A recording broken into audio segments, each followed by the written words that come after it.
हाँ तो दोस्तों, कैसे हैं आप लोग। मैं हूं साजिद ज़ुहैब और आप लोग देखना शुरू कर चुके हैं ज़ुहैब स्पीक्स।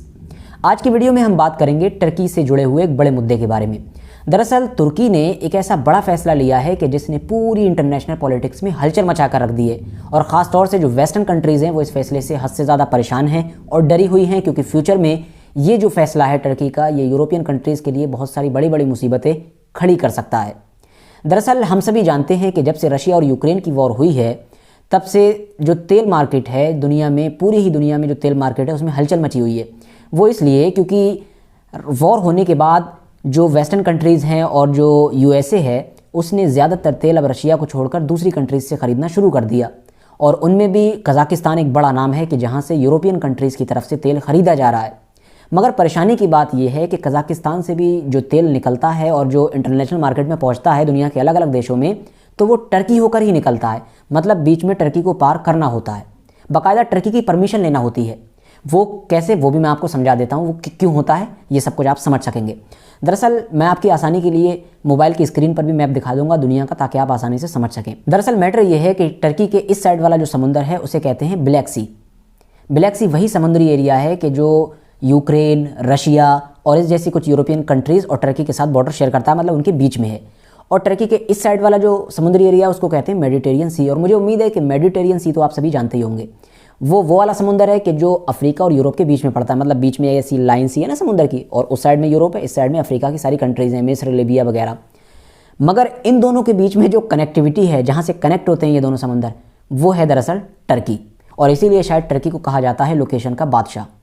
टर्की को लोकेशन का बादशाह इसीलिए कहा जाता है क्योंकि वो ज़मीनी तौर पर भी एक तरीके से ब्रिज का काम करता है एशिया और यूरोप को मिलाने में, और समुद्री तौर पर भी ब्रिज का ही काम कर रहा है। मतलब ब्रिज के नीचे से काम कर रहा है, ये समझिए आप। होता ये है कि जो टर्की की दो स्ट्रेट बनी हुई हैं इन दोनों समुद्र को पार करने के लिए आपस में, मतलब इधर से उधर जाने के लिए। पहली जो स्ट्रेट है उसको हम कहते हैं बास्फोरस, और दूसरी जो स्ट्रेट है उसको हम कहते हैं डार्डिनल्स। और इन दोनों स्ट्रेट के बीच का जो एरिया है उसको कहते हैं सी ऑफ मरमरा। वो खुद टर्की का ही एरिया अपना। तो अब जब ब्लैक सी से कोई शिप होकर इधर को जाएगा और मेडिटेरियन की तरफ को जाना चाहेगा, तो बीच में उसको दो स्ट्रेट को पार करना होगा। दोनों जगह टर्की से परमिशन लेना होगी, क्योंकि वो टर्की का एरिया है अपना। अब जो कज़ाकिस्तान से तेल आता है वो सारा आता कैसे, वो इसी रास्ते से आता है, क्योंकि सबसे पहले कज़ाकिस्तान का तेल निकलने के बाद रशिया के पोर्ट पर पहुंचता है, यानी समुद्री बॉर्डर पर। उसके बाद वहां से ब्लैक सी में होता हुआ आता है जहाज़ों के ज़रिए से, फिर इसमें आता है ये टर्की के बीच का जो रास्ता है, ये पतली नहर की तरह, और उसमें से होता हुआ उधर को जाता है, मतलब मेडिटेरियन सी की तरफ, यानी उस वाले समुद्र में कि जो अफ्रीका और यूरोप के बीच में, और फिर वहीं से ही पूरी दुनिया में सप्लाई होता है।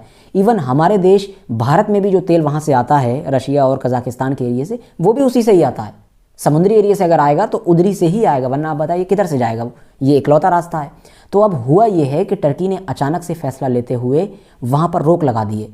मतलब बास्फोरस जो पहला गेट है, एक तरीका आसान लफ्ज़ में आप समझिए गेट उसको, जो पहला गेट है बास्फोरस नाम का, उसमें तो एंटर कर लिया जहाज़ों को, पानी वाले मतलब तेल वाले जहाज़ों को।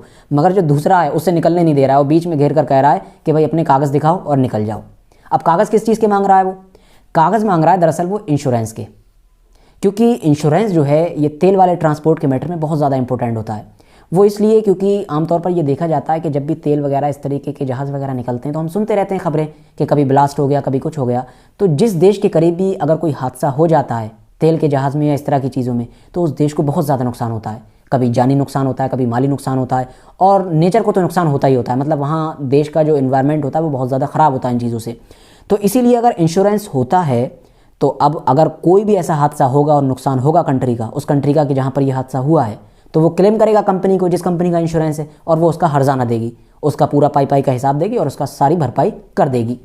अच्छा, ये इंश्योरेंस तो टर्की पहले से ही चेक करता आता था, मगर पहले जो है वो ऑनलाइन चेक कर लेता था और आगे बढ़ने देता था। अब कह रहा है फिजिकल कागज़ दिखाओ, मतलब डॉक्यूमेंट जो है कागज़ में दिखाओ, बाकायदा जो फिजिकल कागज़ होता है। अगर नहीं दिखाओगे तो मैं नहीं जाने दूंगा। और कोई एक आध जहाज़ उसने नहीं रोका है, उसने कई जहाज़ रोक लिए, और ख़ास तौर से ये सारे वो जहाज़ हैं कि जो कज़ाकिस्तान से वेस्टर्न कंट्रीज़ की तरफ जा रहे थे। हालांकि उसमें एक भारत का भी जहाज़ है कि जो रशिया से तेल लेकर भारत की तरफ आ रहा था, मगर ज़्यादातर वही हैं कि जो कज़ाकिस्तान के थे और जो वेस्टर्न कंट्रीज़ में जा रहे थे। तो अब ये ऐसा क्यों कर रहा है? सोचने वाला सवाल तो ये भी है कि भाई ऑनलाइन भी देख सकता है ना, फिजिकल देखना ही क्या ज़रूरी है? जब पहले से फिजिकल देख ही नहीं रहा था तो अचानक से क्यों कर रहा है ये? तो दरअसल मैटर ये हुआ है कि अभी कुछ दिन पहले ही जो वेस्टर्न कंट्रीज़ थी वो एक लॉ लेकर आई थी, एक कानून लेकर आई थी। वो कानून जुड़ा हुआ था रशिया से। हम सभी जानते हैं और मैंने आपको शुरू में ही बताया कि रशिया से इस टाइम बड़ा ख़तरनाक मैटर चल रहा है, यूएसए और यूरोपियन कंट्रीज़ का, और तेल वगैरह भी नहीं खरीद रही हैं वो। तो मगर रशिया फिर भी अच्छा खासा माल कमा रहा है तेल बेच कर, क्योंकि दुनिया की दूसरी कंट्रीज़ क्यों भाई दूसरे के उसमें टांग अड़ाएं, दूसरे के मैटर में और अपना नुकसान करें। वो खरीद रहे हैं सब लोग, जिनका कोई लेना देना नहीं है रशिया से खरीद रहे हैं, फ़ायदा कमा रहे हैं, उल्टा सस्ते में मिल रहा है। तो इसीलिए अब उसने जो है एक कानून लेकर आए वो लोग, और उन्होंने क्या कहा, एक लिमिट तय कर दी, मतलब एक रेट फिक्स कर दिए रशिया के तेल को लेकर। मिसाल के तौर पर आप ये समझिए जैसे कि हमारा देश भारत है, उसकी मर्ज़ी है, उसकी रशिया से जितने में बन जाए वो 50 का खरीदे, 60 का खरीदे, 70 का खरीदे तेल। मगर अब वो लोग क्या कह रहे हैं उस कानून के तहत कि आपको 60 में ही खरीदना है। अब अगर आप 60 से ज़्यादा में खरीदेंगे रशिया से तो आपको वो सारी फैसिलिटीज़ नहीं दी जाएंगी, वो सारी सुविधाएं नहीं दी जाएंगी जो इंश्योरेंस या इन जैसी और चीज़ें होती हैं।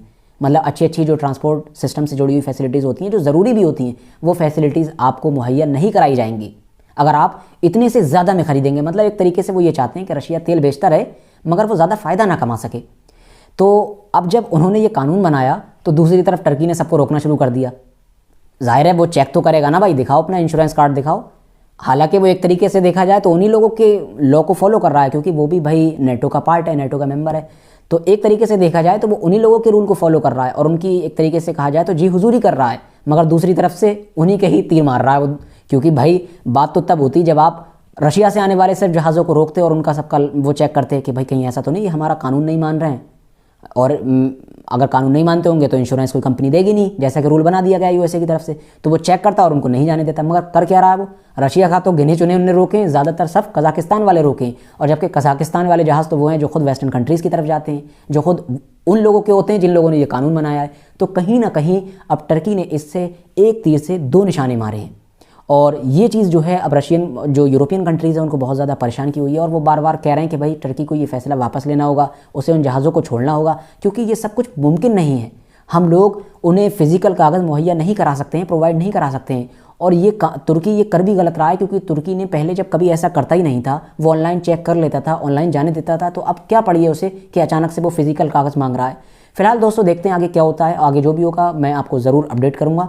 आज के लिए बस हम इतना ही अपनी वीडियो को ख़त्म करते हैं। वीडियो पसंद आए वीडियो को लाइक करना, चैनल को सब्सक्राइब करना, वीडियो को दोस्तों के साथ ज़रूर शेयर करना, और इसी तरह की नॉलेजेबल और अपडेटेड वीडियोज़ हमेशा देखने के लिए मेरे इस नए चैनल को सब्सक्राइब करने के साथ साथ बेल आइकन को भी प्रेस करें।